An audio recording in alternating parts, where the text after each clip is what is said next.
I thought Pattaya was where I'd find peace. Instead, it's where I lost myself. She said I made her feel safe. I believed her. I bought her dreams, paid her bills, promised her a future. Now I can't even walk down Beach Road without hearing her laugh in my head. I wasn't looking for love, but love found me, and it took everything on its way out. A few nights ago, I got an email from someone who's been following this channel for a few months now. He said he watches quietly, never comments, but that this place, these stories, make him feel less alone. He told me he once walked the same streets I did, fell for the same kind of smile, and made the same promises he couldn't afford to keep. Reading his words felt like looking into a mirror I didn't ask to hold. At first, I just stared at the message, feeling that mix of shame and understanding only another broken heart can bring. But then something shifted, a strange calm, maybe even gratitude, because it reminded me that none of us are really alone in this. The details change, the names, the towns, the excuses, but the ache stays the same. That's why I keep telling these stories, not for sympathy, not for views, but because they help me remember what happens when love turns into a lesson. And maybe, just maybe, they help someone else avoid the same mistake. Before I begin tonight's story, I just want to say thank you to all of you who watch, like, and share where you're tuning in from. Whether you've been here since the start or only recently found this channel, your support means everything. Now, let me take you back to where it all started. I'm Howard Blake, 67 years old, retired electrician from Perth, widower, and the biggest fool in Thailand. This is what happened when I stopped running from loneliness and let someone else decide what I was worth. This is the story of how I gave everything to a woman who gave me nothing but lies wrapped in sweetness. And somehow, I'm still standing. The heat hit me first. That thick, wet heat that makes your shirt stick to your back within minutes. I'd landed at Suvarnabhumi Airport in Bangkok 3 days earlier, took a bus down to Pattaya, and checked into a mid-range hotel near Beach Road. Nothing fancy. Just a room with air conditioning and a view of the street below. My son Marcus called the night I arrived. "Dad, you sure about this?" he asked. I could hear his kid screaming in the background. "I'm fine, mate. Just need some time away." "Thailand, though? Why not Bali? Why not somewhere safer?" "It's perfectly safe. Millions of tourists come here every year." "That's not what I mean." I knew what he meant. He meant the stories, the headlines. Old white men falling for bar girls, losing their money, their dignity, sometimes their lives. "I'm not stupid, Marcus. I never said you were. I just want you to be careful." "I will be, I promise." But I wasn't careful. Not even close. I hung up and stood on my balcony watching the traffic below, motorbikes weaving between cars, street vendors pushing carts, neon signs flickering to life as the sun went down. Back in Perth, it was quiet. Too quiet. The house echoed. Every room reminded me of Susan. The kitchen where she'd make her terrible coffee. The living room where we'd watch quiz shows. The bedroom where I'd wake up expecting to see her and find only empty space. I couldn't do it anymore. Thailand wasn't about adventure. It was about running away. And I was good at that. Walking street was chaos. Pure sensory overload. Bass thumping from every doorway. Girls in bikinis and high heels dancing on platforms. Men stumbling drunk between bars. I felt old. Invisible. I passed 3 go-go bars before I found a quieter spot tucked down a side alley. A karaoke bar with wooden tables outside and fairy lights strung across the entrance. The sign said, "Dream Paradise," in faded English and Thai script. I went in. The place was half empty. A few Thai men playing pool in the corner. 2 girls on stage singing a Thai pop song I didn't recognize. And her. She was wiping down a table near the back, moving with this quiet efficiency. Dark hair pulled into a simple ponytail. Black dress that wasn't too tight or too short. She looked up when I came in. "Hello?" she said, smiling. "You want table?" Her English was accented but clear. "Yeah, Just a drink. Okay. Sit here. She gestured to a booth in the corner. I sat down and watched her disappear behind the bar. She moved differently than the other girls. No exaggerated hip sway. No fake laughing at customers. Just calm and professional. When she brought my beer, I said, "Thanks." "You're welcome. You want food? We have Thai food, little bit Western food." "What's good?" She thought about it seriously. "Pad Krapao Gai. Basil chicken. Very popular." "Is it spicy?" "Hey, chop it." "Yes, but I can tell kitchen make not too spicy for you." She smiled and I realized she was teasing me. "I can handle spicy," I said, matching her smile. "Okay. I tell them make real spicy." "Wait, maybe medium spicy." She laughed. A real laugh. "Okay, medium. I bring soon." When she brought the food, she set it down with a small bow. "Careful, still hot." "Thank you. What's your name?" "Molly." "I'm Howard." "Hello, Howard." She started to walk away, then turned back. "First time Pattaya?" "First time Thailand, actually." "Oh, you like?" I looked around the bar, at the peeling paint and the outdated decorations. "Honestly, I'm not sure yet. It's very different from home." "Where is home?" "Australia, Perth." "Oh, very far. Long flight." "Yeah, 13 hours." She nodded sympathetically. "You here holiday?" "Something like that." I didn't want to explain that I was here because I couldn't stand being in my own house anymore, that I was running from memories, that at 67 I'd become exactly what I never wanted to be. Alone. She seemed to sense I didn't want to talk about it. "Okay. You need anything, call me." "I will. Thanks, Mally." She went back to work and I ate slowly, watching the room. An older German man at the bar was arguing with one of the girls about the bill. A group of young Thai guys were getting loud over their pool game. Molly moved between tables, always calm, never rushed. She had this presence, this quiet dignity. When I finished eating, I ordered another beer. Molly brought it and lingered. "The food okay?" "Really good. You were right. I know this kitchen 8 months. I know what is good." She smiled. "You work here long?" "Not so long. Before I work other bar on Walking Street, but too noisy. Too many drunk people. This place more quiet." "Is it good, working in bars?" She shrugged. "It's okay. Pay is okay. I send money to family every month." "That's important." "Where's your family?" "Chonburi. 1 hour from here. My mother, my brother. I go see them Sunday." "That's nice. You have family, Howard." The question caught me off guard. "Yeah, a son. Marcus. He lives in Perth. Has 2 kids." "You have grandchildren? That's good." "Yeah." I looked down at my beer. "My wife passed away 2 years ago." Molly's expression changed immediately, softened. "I'm so sorry." "It's okay." "Well, it's not okay. But you know." "I understand. My father died when I was 14. My mother very sad long time." There was something in the way she said it. Simple. Honest. No drama. Just fact. "That must have been hard," I said. "Yes. But we survive. Life go on." She said it matter-of-factly, but I could see the weight behind the words. This wasn't a woman who'd had it easy. This was someone who'd learned to carry pain quietly. I came back the next night, and the night after that. Each time, Molly seemed genuinely happy to see me. Not in that over-the-top way some of the other girls greeted customers. Just a real smile, a warmth in her eyes. We'd talk during her breaks.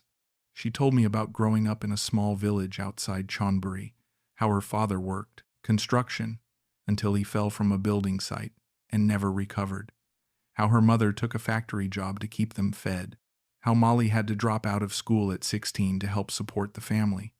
"I wanted to be teacher," she said one night. "When I was small, that was my dream. Teach children. You still could, I said. She shook her head. Too late now. Need money for university. Need time. I have neither. That's a shame. You'd be a good teacher. How you know? I can tell. You're patient. You listen. That's what good teachers do.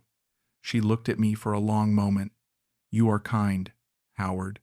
Not like other farang here. What do you mean? Most men here? They don't talk to us like people. They talk to us like we are things, objects. You are different. I felt something warm spread through my chest. You're a person, Molly. That's how I see you.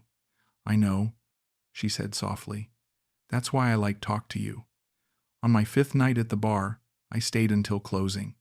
Helped Molly stack chairs. She tried to protest, but I insisted.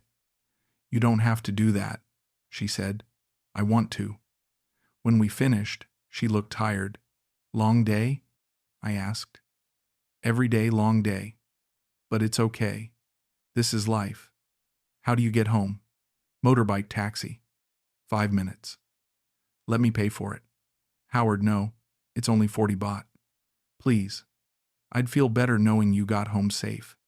She studied my face, then smiled. Okay. Thank you.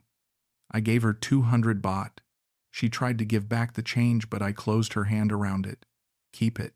Howard, buy yourself breakfast tomorrow. My treat. Her eyes got a little wet. Why you so nice to me? Because you deserve it. She hugged me suddenly. Quick, but real. Then pulled back. Embarrassed. Sorry. Don't be sorry. She looked up at me, and for a second, I thought about kissing her, but I didn't. Too soon. Too complicated. Instead, I said, same time tomorrow? Yes, she said. I be here. But the next night was different. Molly seemed distracted. She kept checking her phone, biting her lip. When I asked what was wrong, she waved it off. Nothing, just tired. You sure? She hesitated. Then said, my mother. She called me today. She need medicine, but I already send her money this month. I don't know what to do. What kind of medicine? For her heart, blood pressure. Doctors say very important. How much does it cost? Maybe 3,000 baht. She said it like it was $1 million. But don't worry. I find a way. Maybe borrow from friend. 3,000 baht was less than 100 Australian dollars. Pocket change. Molly, let me help. No, Howard. I cannot ask you. You're not asking. I'm offering. But your mum needs medicine. I have money. It's simple. She looked at me with these huge, grateful eyes. You really do this? Of course. I pulled out my wallet and counted out 4,000 baht. Here, for the medicine and whatever else she needs. Molly stared at the money, then at me. Then she started crying. Howard, you save her. Thank you. Thank you so much. She clutched the bills to her chest like they were sacred. You are good, man. Best man I ever know. I felt like a hero. Like I'd done something that actually mattered. That night, she kissed me. Just on the cheek, but it meant something. And when she pulled away, she said, I never forget this, Howard. Never. I believed her. The requests started small after that. Her rent was late. Could she borrow 5,000 baht? She'd pay me back next week. I said yes and told her not to worry about paying me back. Her motorbike broke down. 4,000 baht for repairs. I sent it before she even finished explaining. Her little brother needed new school books. 2,000 baht. Done. Each time, she looked ashamed to ask. Each time, I told her it was fine, because what was I going to do? Let her get evicted? Let her brother fail school? No, I couldn't do that. And honestly, it felt good. It felt good to be needed, to matter to someone, to have a purpose beyond just existing. But then the amounts got bigger, and the stories got more elaborate. One night she called me, voice shaking. Howard, I have big problem. What's wrong? My landlord. He say I owe him 15,000 baht. He say if I don't pay tomorrow, he kick me out. 15,000? How did it get that high? I don't know, Howard. I pay him every month, but he say I late 3 times. He show me paper. I don't understand. But he say I must pay or I have nowhere to go. I could hear her crying. Molly, calm down. It's going to be okay. How it can be okay? I don't have this money. I don't know what to do. Maybe I sleep on street. The thought of her homeless, vulnerable, broke something in me. You're not sleeping on the street. I'll send you the money. Howard, no, it's too much. I'll send it tonight. What's your bank account? Are you sure? Really sure? Yes. Send me your details. She did, and I transferred 15,000 baht immediately. On my phone, didn't even think about it. I got it, she said, voice filled with relief. Oh, Howard, you saved me again. I don't know how to thank you. You don't need to thank me. I love you. The words hit me like electricity. What? I love you, Howard. I know we not together long time, but I feel it. You are best thing in my life. My throat tightened. I love you too, Molly. Really? Really. She was crying again. Happy tears this time. I so lucky. So lucky I meet you. That night, I couldn't sleep. I kept replaying those 3 words. I love you. When was the last time someone had said that to me? Susan, 2 years ago, before the cancer took her voice. And now here was this beautiful, young woman saying it to me, meaning it. It felt like a miracle. But after I sent the money, things changed.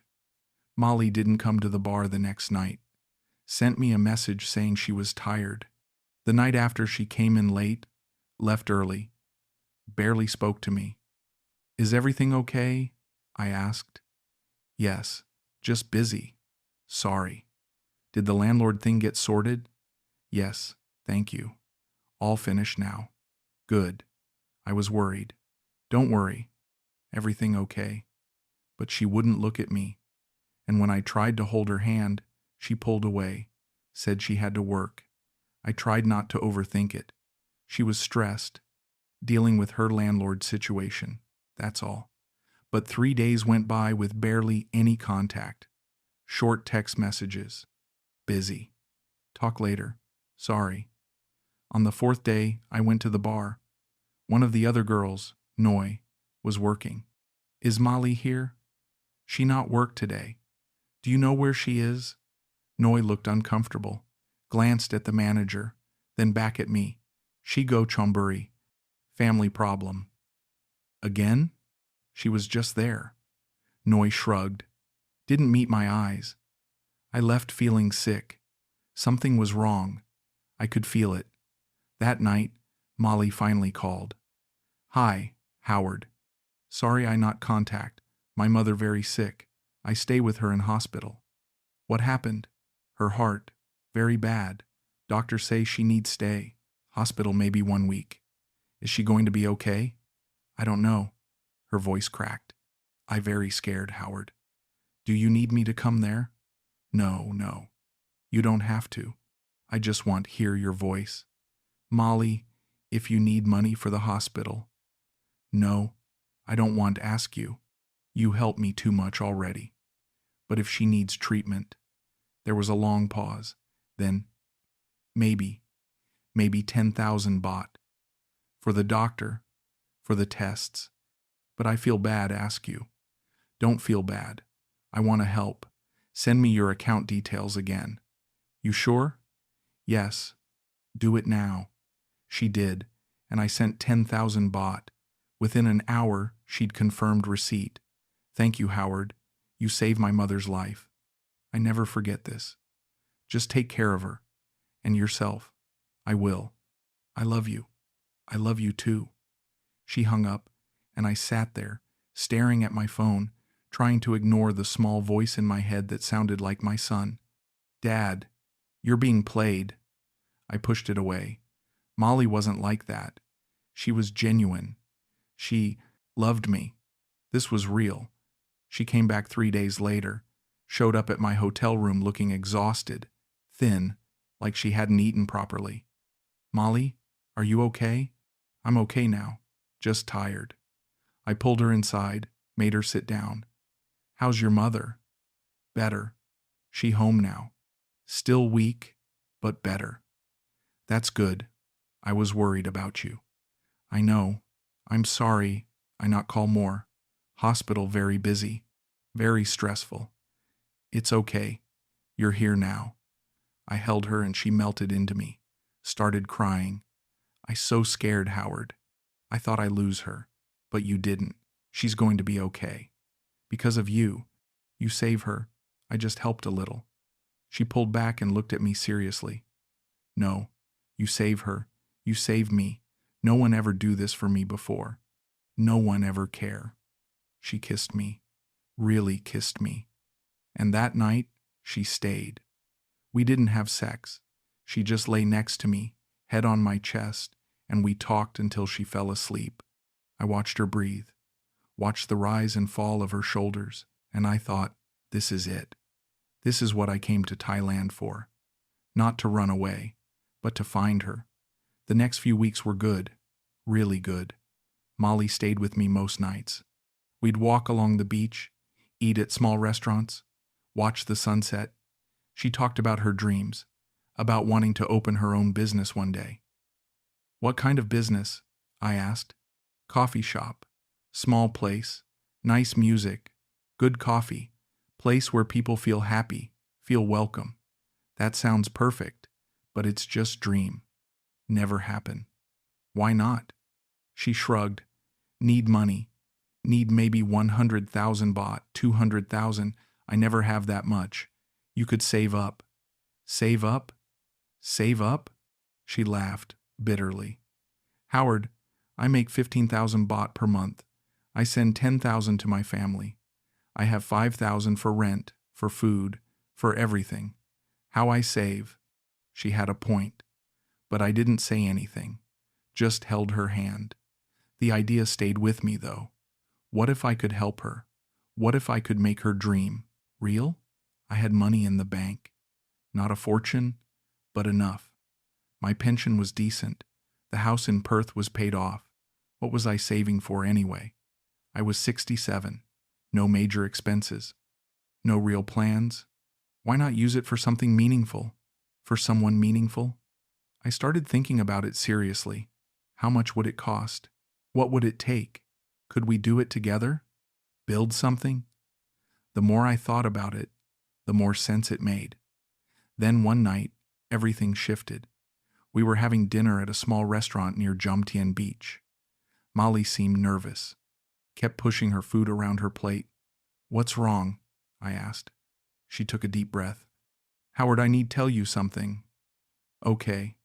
You know, I talk about coffee shop, about my dream. Yeah, I find place.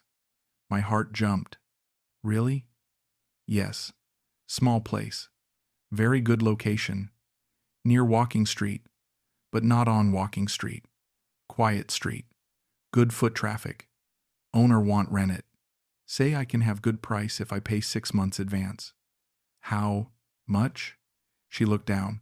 Rent is 15,000 per month, so 90,000 for 6 months. Plus I need buy equipment, coffee machine, grinder, tables, chairs, cups, everything. And need money for supplies, coffee beans, milk, sugar, everything to start. How much total? She wouldn't look at me.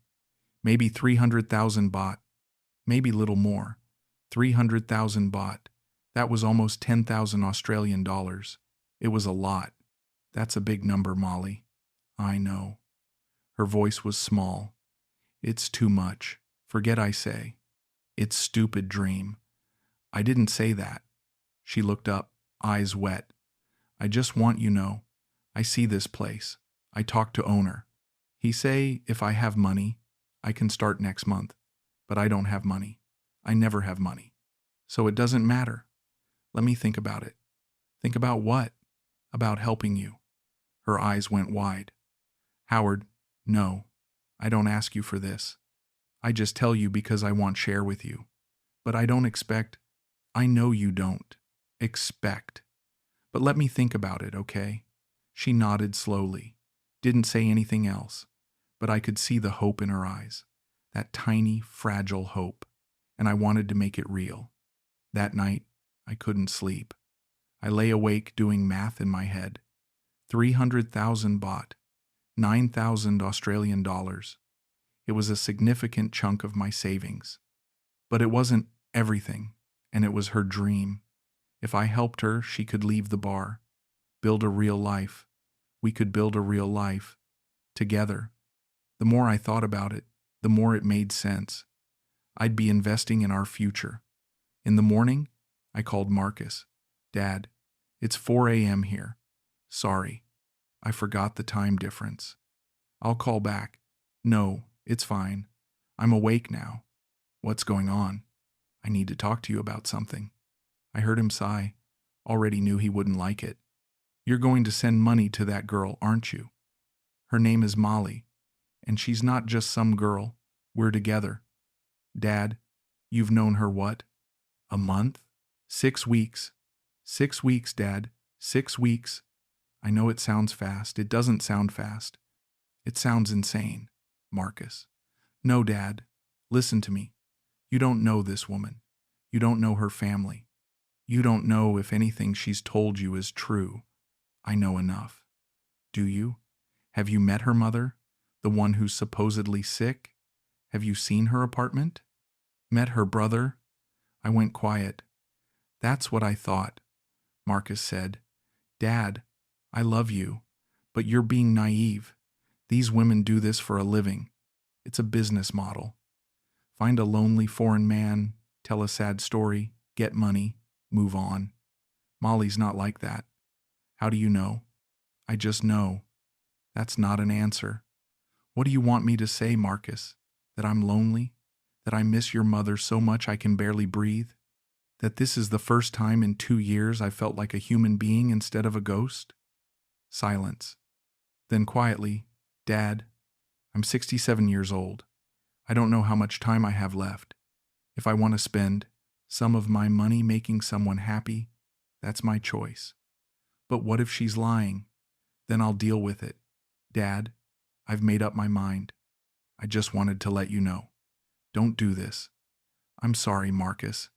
I'll call you next week. I hung up before he could argue more. My hands were shaking, but my mind was made up. 2 days later, I met Molly at a cafe. She looked nervous. You think about it? She asked. Yeah. And? I pulled out my phone, showed her the transfer confirmation. 300,000 baht. Sent to her account that morning. She stared at the screen. Howard, you. It's done. The money's yours. I can't believe. You really. She started crying, full, body-shaking sobs. People at nearby tables were staring, but she didn't care. Howard, I never forget this. Never. You change my life. You make my dream real. You'll pay me back by making it successful. I will. I promise. I work so hard. I make this shop so beautiful. You will see. You will be so proud. She came around the table and threw her arms around me. I love you so much. So much. You are my everything. I held her, feeling her tears soak into my shirt, and I felt like I'd done something right, something that mattered, like maybe this was why I survived Susan's death, to find Molly, to help her, to build something new. When do you start? I asked. I call owner today. I pay him tomorrow. Then I start buy equipment. Maybe 2 weeks. I can open. That fast? Yes. I don't want waste time. I want start my new life. Our new life. Our new life. I liked the sound of that. But the next day, Molly didn't call. I messaged her. No response. Called her. Straight to voicemail. I tried not to panic. She was probably busy. Meeting with the landlord. Shopping for equipment. That's all. But by evening, I was worried. Went to the bar. Noi was there. Have you seen Molly? No, she not come today. Do you know where she is? Noi looked away. Maybe with family. In Chonburi? Maybe. Maybe. Can you call her? My phone broken. It was a lie. I could see her phone on the bar, but I didn't push it. I went to Molly's apartment. The landlord was outside, watering plants. Excuse me, have you seen Molly? The girl in apartment 304? He looked at me blankly. Apartment 304 empty. What? No, Molly lives there. She's lived there for months. No, that apartment empty 3 weeks. That's impossible. I saw her go in there. He shrugged. I don't know what you see, but no one lived there now. My chest tightened. Who lived there before? Thai girl. She move out, not pay last month rent. Leave everything. I have to throw away. What did she look like? I don't know. Thai girl. Lots of Thai girls. He went back to his watering. I stood there, dizzy, confused. That couldn't be right. I'd been to her apartment. I'd waited outside while she went in. But had I actually been inside? I tried to remember. No. She'd always said it was too messy, too embarrassing. She'd come down to meet me. Every single time. I called her 20 times that night. Nothing. Sent messages. Nothing. At 2 a.m., drunk on cheap whiskey, I went to the bar, pounded on the locked door until Noi came out. Where is she? Howard, go home. You're drunk. Where is Molly? Noi looked at me with something like pity. Howard, please, go home. Just tell me where she is. She sighed. I don't know. She quit. She told boss 3 days ago. She said she going Bangkok. Bangkok? Why? I don't know. Did she say anything about me? Noi hesitated, then shook her head. No, nothing. I'm sorry. I stood there swaying, trying to process. The coffee shop. She was going to open a coffee shop. Noi's expression told me everything. There's no coffee shop, is there? Howard. Is there? I don't know. I don't think so. I laughed. Couldn't help it. The absurdity of it all. I gave her 300,000 baht. Noi winced. I'm sorry. Did she do this before? To other men? Noi looked away, didn't answer. Tell me. Howard, go home. Please. Tell me. She flinched, then said quietly, yes. Before. German man. Maybe 1 year ago. Same story. Maybe Australian man before that. I don't know for sure. The world tilted. Why didn't you tell me? Not my business. And you not listen. All farang not listen. You all think your girl different. Your girl special. But same. Always same. She went back inside and locked the door. Left me standing there in the dark. And I realized she was right. I wouldn't have listened because I didn't want to hear it. Molly called 4 days later. I'd been in my hotel room the entire time. Curtains closed. Phone on silent. Drinking. Not eating. Just existing in this horrible limbo between denial and acceptance. Howard? Her voice was small. Where are you? Bangkok. I told you. No, you didn't. You disappeared. I sent message. You didn't. Silence. Then, oh, sorry. I thought I send. My phone very confusing. What happened to the coffee shop? What you mean? The coffee shop. The 300,000 baht I gave you. Oh, that. Her voice changed. Flatter. There was problem. What problem? Landlord change his mind. He say he not rent to me. He rent to someone else. So, you're giving me the money back? She laughed. Actually laughed. Howard, I spend already. My blood went cold. On what? On rent. On deposits. On lawyer to check contract. All gone. All of it. Yes. In 4 days. Yes. I don't believe you. I don't care what you believe. It's truth. I couldn't breathe. Molly, that was my money, my savings. And you give it to me. You say it's gift. You say I don't have to pay back. For the coffee shop, to build your dream. And I try. But it doesn't work. Not my fault. Then what about everything else? Your mother's medicine? The hospital bills? Your landlord? Silence. Molly, what you want me say, Howard? The truth. She sighed. Okay. You want truth? My mother not sick. She never sick. She live in Bangkok. She fine. The words were like bullets. What? And I never have problem with landlord. I never even have apartment. I live with friend. You lied about everything? Yes. She said it so simply, so casually. Why? Because that's how this work. You come here lonely, sad. You want young girl make you feel good. I give you that. You give me money. Same, everyone. I loved you. She laughed again, cruel. No, Howard. You loved idea of me. You never love real me. Because real me, you never know. I gave you everything. You give me money. That's all. And I give you something too. I make you feel young, feel wanted, feel important. We both get something. That's not the same. Yes, it is. You want buy love? Okay. I sell. But don't be angry when you realize love cannot be bought. I was shaking. I wasn't trying to buy love. Yes, you were. Every man like you come here trying buy love, trying buy what you cannot have at home. And when we take your money, you say we bad, we scam. But you know, you always know. You just don't want to admit. That's not. Goodbye, Howard. I hope you learned something. She hung up, and I sat there holding my dead phone, trying to remember how to breathe. I went on a visa run to Cambodia the next week. Needed to get out of Thailand. Clear my head. Decide what to do next. I thought about going home, booking a flight to Perth, telling Marcus he was right.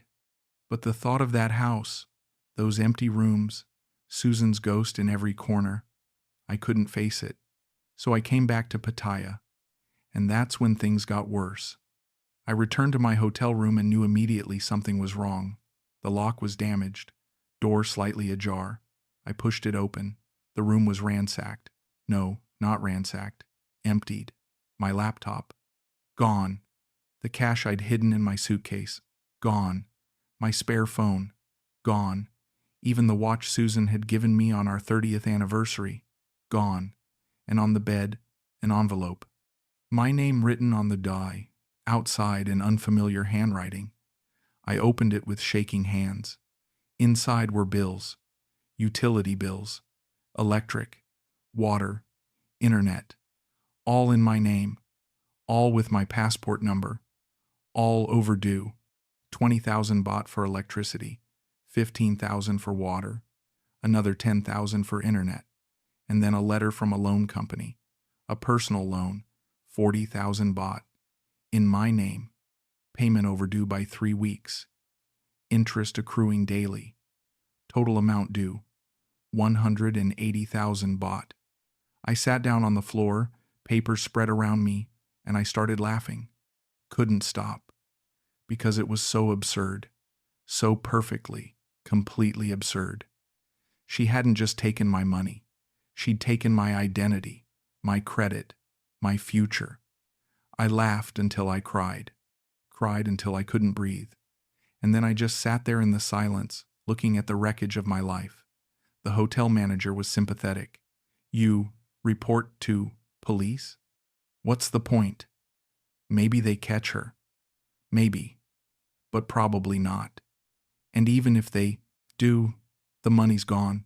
He nodded sadly. Same story many times. I'm sorry. How did she get my passport details? You give her? No. I never. Then I remembered. The hospital form. Molly had said she needed my details to put me down as emergency contact. I'd given her my passport, trusted her to fill out the form. She'd probably photographed every page. I'm an idiot, I said. The manager didn't argue. He just said, you can stay 1 more week. Then you need pay or leave. I can't pay. She took everything. I'm sorry. I have bills too. I give you 1 week. Then you go. I moved to a guest house in Jomtien. Cheapest place I could find. 1 room, shared bathroom, stained mattress on the floor, no air conditioning. 150 baht per night. I could afford that. Barely. I picked up work teaching English at a small school. 300 baht per hour. 4 hours a day. 3,600 baht a week. Enough for rent, food, and not much else. My life became very small. Wake, up, teach, eat rice, sleep, repeat. I stopped going to bars, stopped walking on Beach Road, stopped doing anything that reminded me of her. Months went by. I lost weight, got tan, started to look like the other long-term expats, the ones who'd come for a holiday and never left, the ones with stories they didn't tell. One day I was sitting at a beachside cafe in Jomtien, cheap coffee and a notebook, trying to write a letter to Marcus, apologizing, explaining, trying to make sense of it all. A Western man sat down at the next table, younger than me, maybe 50, Australian accent. He looked excited, nervous.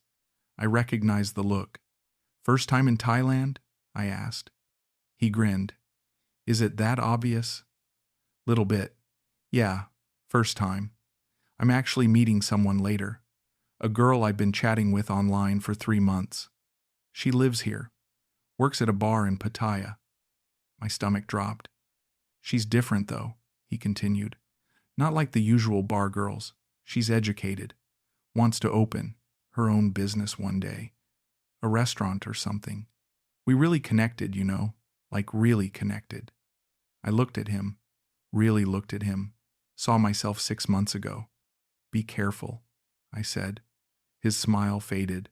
"What?" "Just be careful. Don't give more than you can afford to lose." "You think she's scamming me?" "I don't know her. But just be careful." He frowned. "That's pretty cynical, mate." "Yeah, maybe. You had a bad experience or something?" "Something like that." He shook his head. "Well, not all Thai women are the same. Some of them are genuine. You just have to find the right one." "Yeah," I said. "Maybe you're right." He paid for his coffee and left, still shaking his head, still believing, still hopeful. And I didn't have the heart to tell him, because maybe he'd be different. Maybe his girl was different. Maybe he'd be the lucky one. Or maybe in 6 months he'd be sitting where I was sitting, broke, alone, wiser, and someone else would sit down next to him. And the cycle would continue. I still think about Molly sometimes. Wonder where she is. Bangkok? Another city? Another country? Another man? I wonder if she ever thinks about me. Probably not. I was just a transaction. A means to an end. And I can't even hate her for it. Not really, because she was just surviving. In her world, men like me were opportunities, resources, temporary solutions to permanent problems. I represented rent money, school fees, debt payments, escape, and I wanted something too. I wanted to feel needed, wanted, loved. I wanted to matter to someone, to mean something, to not be invisible. So who used whom? She took my money, but I took something from her too. I took her time, her energy, her performance of affection. We were both getting something, both using each other. The only difference is I convinced myself it was real. She never did. That's the part that hurts most. Not the money, not even the lies, but the fact that I lied to myself. I saw the red flags, heard the warnings, felt the doubt. But I chose to ignore them, because the alternative was admitting I was alone, and I wasn't ready to admit that. So I bought the fantasy, paid for it willingly, eagerly. And when the bill came due, I acted surprised.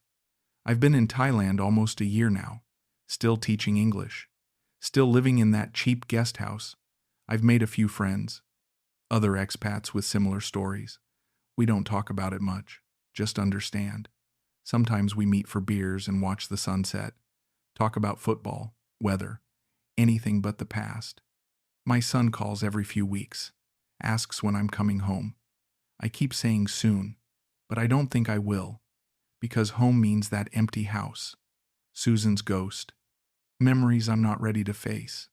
Here, I'm just another farang, another face in the crowd, and there's a strange freedom in that. I'm not trying to be anyone, not trying to mean anything to anyone, just existing, one day at a time.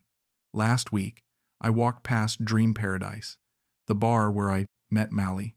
It's different now. New sign, new girls, same business model, different cast. I stood outside for a few minutes, watching through the window. An older Western man sat at a table in the corner. A young Thai girl was bringing him a beer, smiling, leaning close, laughing at something he said. And I saw it, the whole script, the whole dance. I could predict every move, every word, every transaction disguised as connection.